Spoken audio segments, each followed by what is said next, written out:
Hello Live Me, hello Twitter, hello the world overall. My name is Dr. 3, full name emoji, Dr. 3 Ops, full name emoji, and welcome to another raucous, awesome, exciting, slightly erotic reading of Mosley's Revenge, the beginning. Yes, quite so. Oh my god. So, last we left off, there was some backstory given about the ROC, or the really official combat league, started by Masla Utaol, fallen herald of the Tinkin people, whose core effort, trying to do a thing here, whose core effort was to find any remnants of Saint Tiberius Drex's bloodline and eliminate them with extreme prejudice. Now, let's continue. Oh shit, that is fun. October 5th, 3398. Saint Tiberius Drex. Muslim said quietly to himself in contemplation. The hologram on his desk displayed the Joking warrior after his 59th birthday in the year 2311, 37 years after their fight. Has it really been 1124 years since that time? He asked himself, wary of his receptionist's distant connection with the Drex bloodline. Stacy, can you come here for a minute? He asked calmly. Sorry. The woman stepped in cautiously. She had only been with ROC Corporate for a few months. Yes, Mr. O? Stacy, you know who I am? Yes, Mr. O. And my history? Of course, Mr. O. Masla sighed. He saw potential in her, but he couldn't overlook any loose end, no matter how small. Stacy glanced at her masked boss. Stacy, what's on my agenda for today? The reptilian woman tapped the monitor on his desk. Well, at 10:40 you have the lunch con with the board. Then 11:15 you check in on the Sigma, Theta, and Omicron projects. Then your 4:30 appointment with the sponsors. I hate them. So do I, sir. Why do you ask? She questioned. Masla sighed sadly. Give me a hug.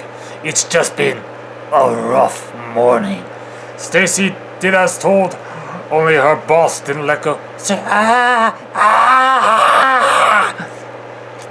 Masla glared with hatred in his eyes as he ripped her jaw off. He slammed his large hand down her throat, thrashing his arm every which way. Really? He slammed her head to the left, then to the right. Hate! Masla gripped her ribcage by the sternum, looking into her one good eye, and tore it out of her throat, splattering her insides on the floor. He sighed. Saint Tiberius Drex. As an afterthought, he turned on the intercom. Attention all personnel. Stacy Wignall has left us. December 25th, 3447. It was that time of year when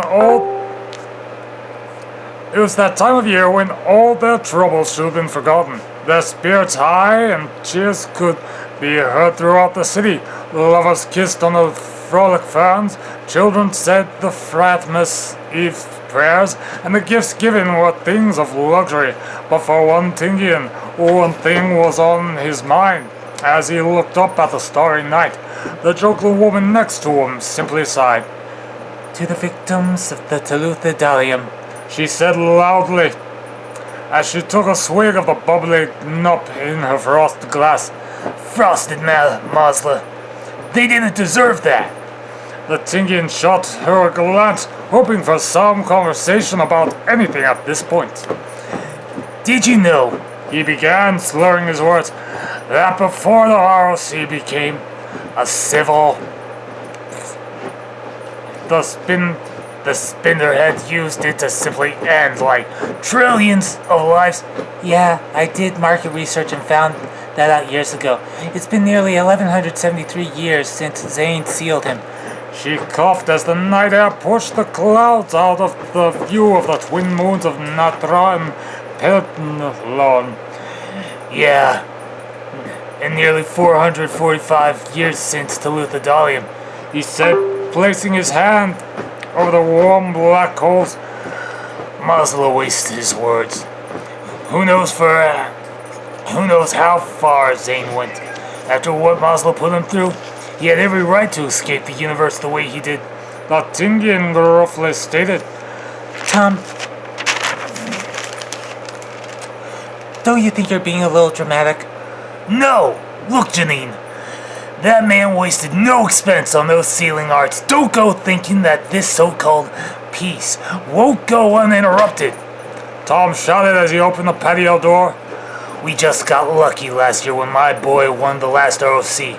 Janine knew the prize for winning was the finals broadcast to death. Come on, it's nearly time for the ROC New Year special. I heard it's gonna be a killer show. Tom said with renewed excitement. Janine shuddered. If only you knew how right you are. Chapter 2! So, yeah, that's what I do.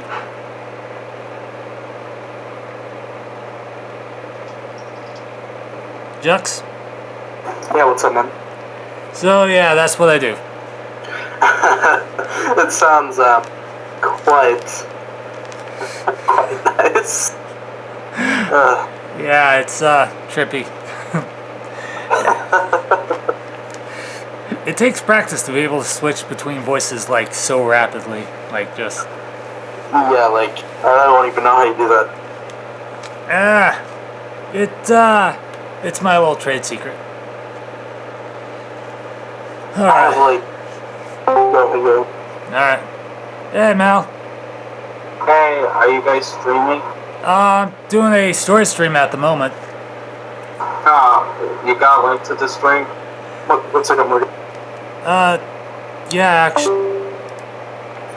actually I do. Holy shit, 50 viewers already. God damn.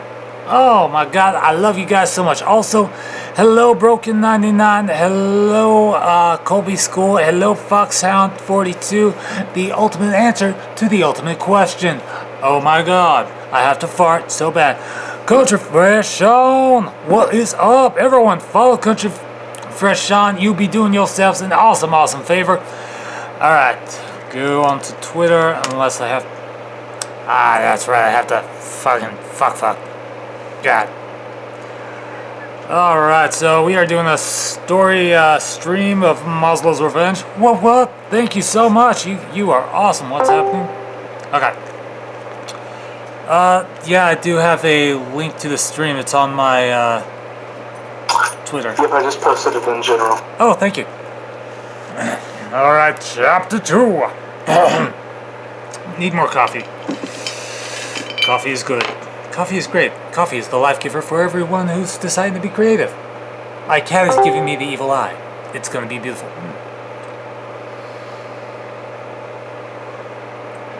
Right here. Chapter 2. Inside the house, conversation was warm, flowing, and light-hearted.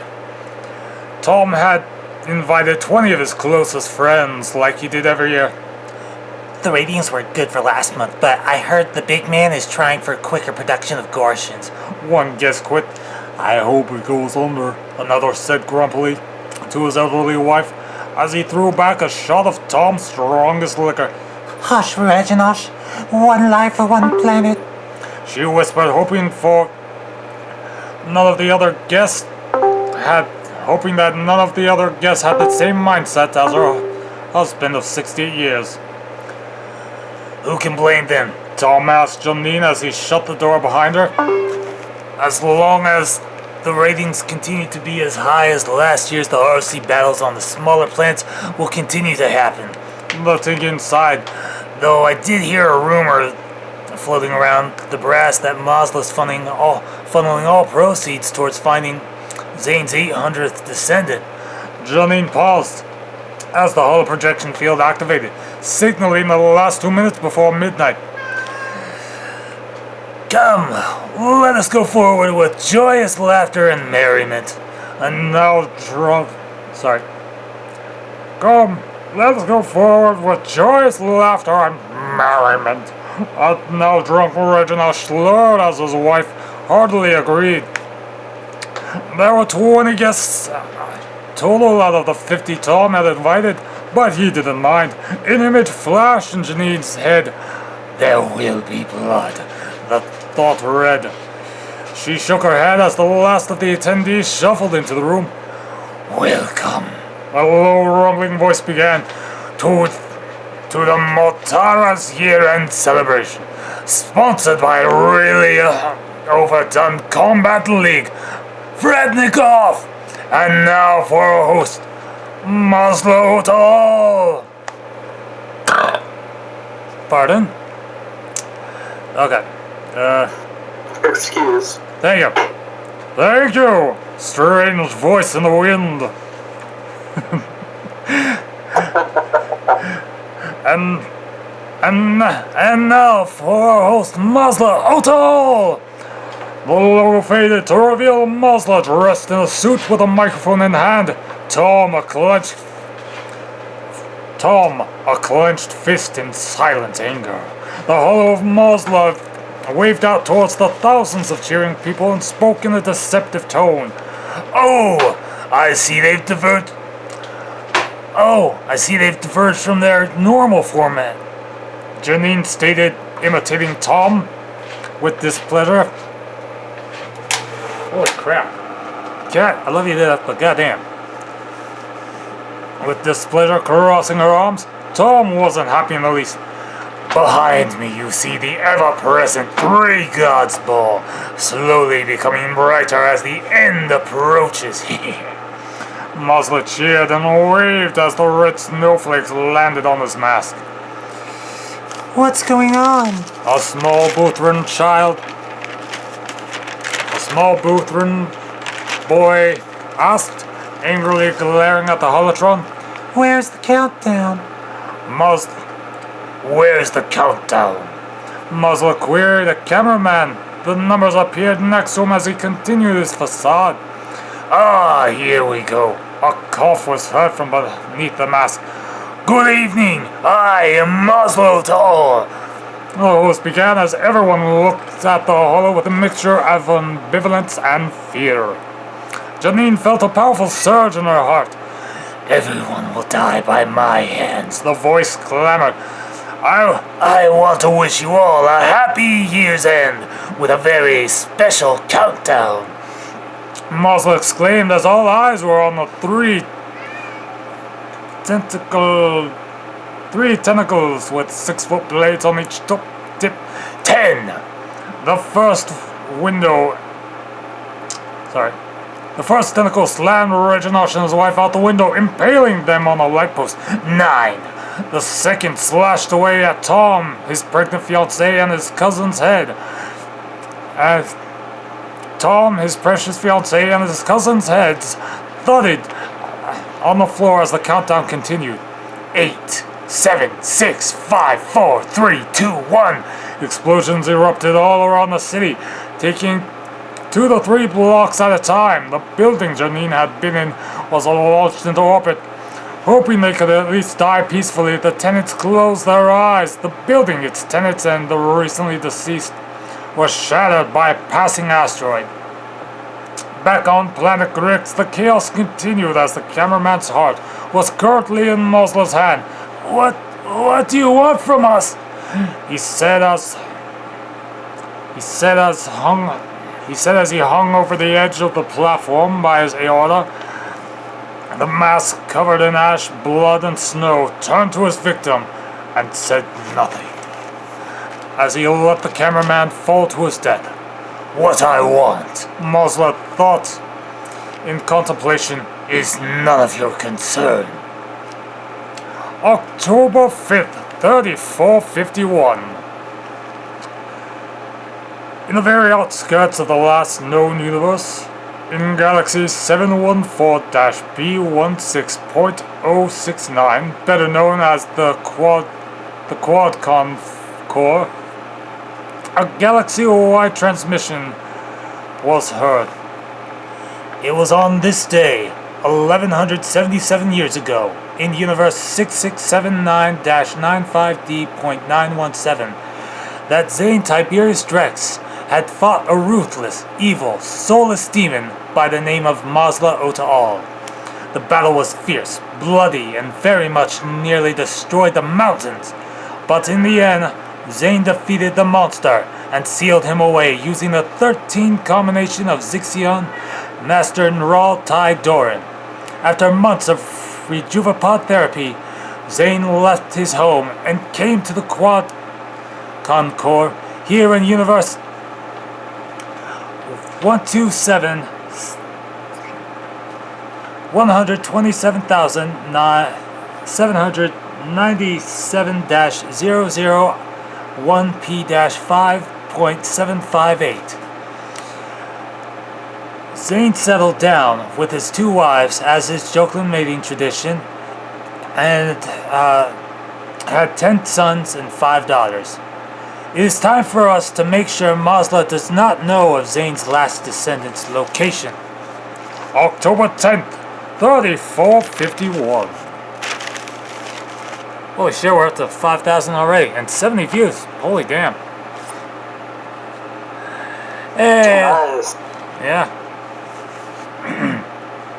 Jack? A mother's voice called out from down the hallway. Painted into the walls hung great murals of historic events, like the 100 Years Tingian Revolution of 2134, when the Drafonician slavers killed the wife of famed gladiator Zelm Droll, and the Buthran Octoran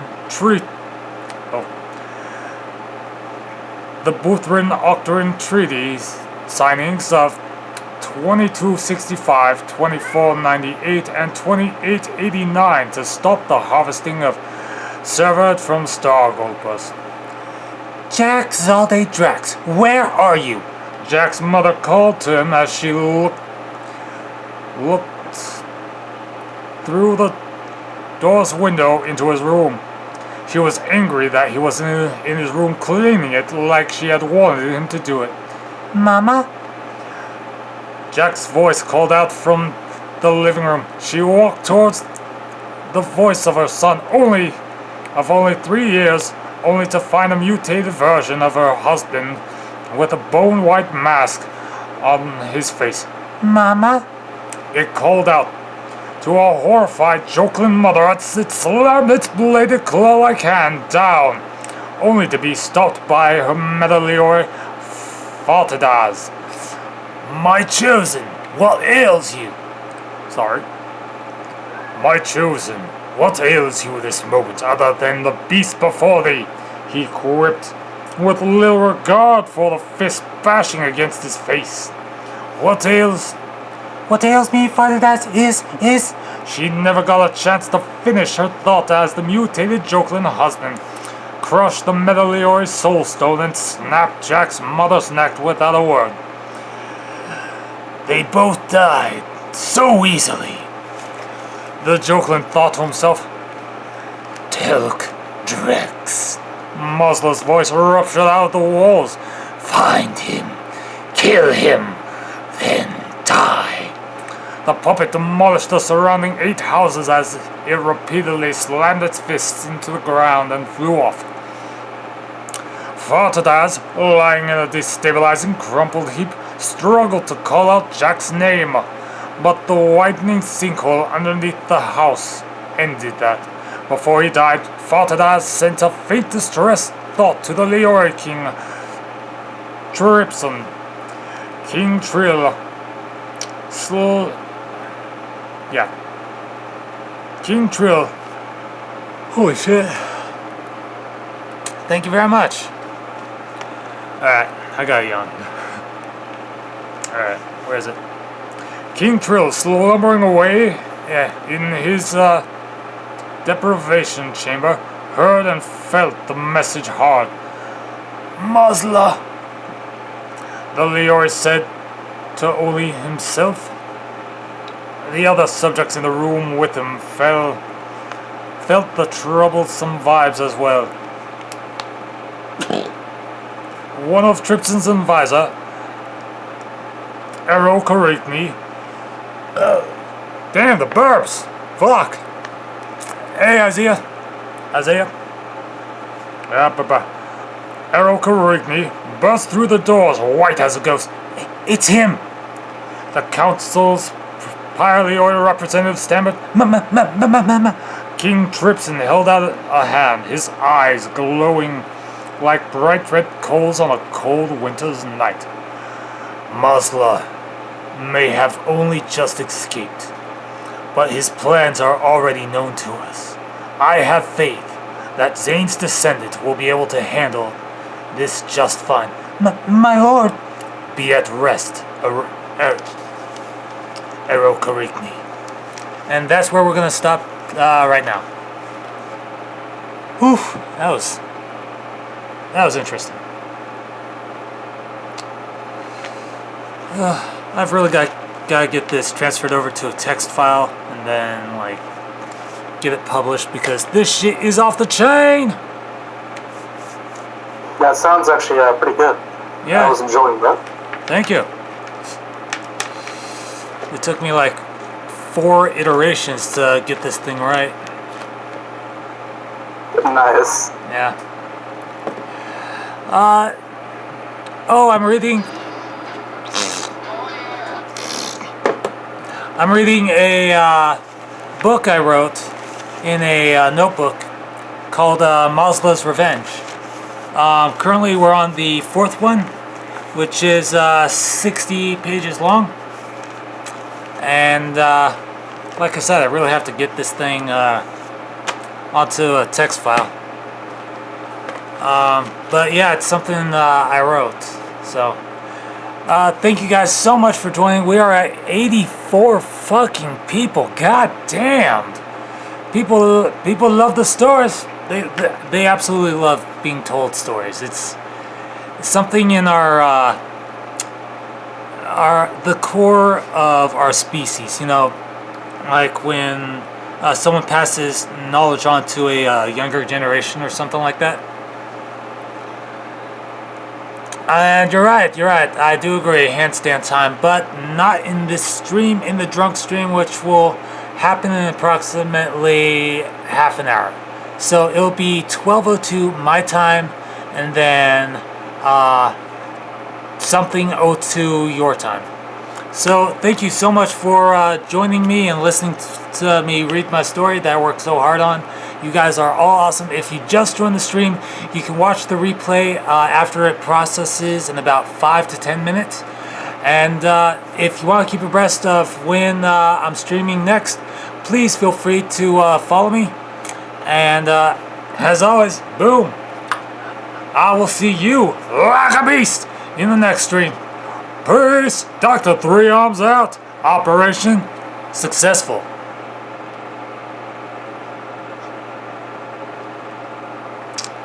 Whoo boy. Nice. There you go. Oh man. So how's your week going? Oh man, it's been pretty good. How about you? I can't complain. Someone's mom's friend thinks I'm cute and wants to date me. Someone's mom's friend. Yep. Huh. Yeah. And like my friend whose mom's friend wants to date me is like 22 years old, so her mom is like 48, maybe 50 or something. And her friend is actually kind of cute. You know, normally I'd be like, no. It's not really about the age thing for me. It's more or less, whoa, forgot to stop recording.